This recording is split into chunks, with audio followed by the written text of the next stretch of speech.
ഞാൻ സ്വയംവര സിൽക്സിന്റെ ഒരു ആഡ് ചെയ്തിട്ടുണ്ട് കുഞ്ഞിക്കാരോട് ഡിക്യൂലൂടെ. അപ്പൊ നമ്മള് കാണാൻ പോയപ്പോ കുഞ്ഞിക്ക ആ സമയത്ത് എനിക്ക് കുഞ്ഞിക്കൊക്കെ മുടിയൊക്കെ ഒരേപോലെ ആയിരുന്നു. അപ്പൊ കുഞ്ഞിക്ക പറഞ്ഞിട്ടുണ്ട് നമ്മളെ കാണാൻ ഒരേപോലെ ഉണ്ടെന്ന്. ഞാൻ ആ സമയത്ത് മമ്മൂക്കും ഞാൻ കുഞ്ഞിക്കയോടൊപ്പമുള്ള ഫോട്ടോ ഒക്കെ അയച്ചു കൊടുത്തിട്ടുണ്ടായിരുന്നു.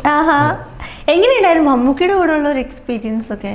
മമ്മൂക്കയുടെ ഉള്ളതെന്ന് വെച്ചാല് എന്റെ ഏറ്റവും വലിയ ആഗ്രഹമായിരുന്നു മമ്മൂക്കയുടെ കൂടെ അഭിനയിക്കുക എന്നുള്ളത്. സോ അത് എനിക്ക് ഈ പ്രായത്തിൽ തന്നെ പറ്റി. അതും മമ്മൂക്കയുടെ കൂടെ ത്രൂ ഔട്ടുള്ള ഒരു റോളും.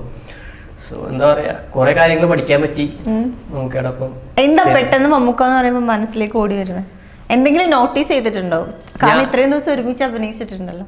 ഞാൻ നോട്ടീസ് ചെയ്യുന്നത് എല്ലാ ദിവസവും ഓരോ കാറിലാണ് വരുന്നത്. പിന്നെ അപ്പൊ ഞാൻ എല്ലാ കാറിന്റെ ഒപ്പം ഉള്ള ഫോട്ടോ എടുത്തിട്ടുണ്ട്. പിന്നെ ഞാൻ നമ്പർ ചോദിച്ചു, അപ്പൊ തന്നെ എനിക്ക് നമ്പർ തന്നു. എന്നോട് സേവ് ചെയ്യാൻ പറഞ്ഞു. കിച്ചു പുഴു എന്ന് പറഞ്ഞ് സേവ് ചെയ്യാൻ പറഞ്ഞു. ഞാൻ ഈ തട്ടത്തിൽ പാട്ടൊക്കെ അയച്ചു. അപ്പൊ തന്നെ റിപ്ലൈ തന്നു. ഞാനാണ് മമ്മൂക്കയുടെ മൊബൈൽ എന്റെ പേര് സേവ് ചെയ്തത്. സോ ഭയങ്കര കമ്പനിയായിരുന്നു മമ്മൂക്ക.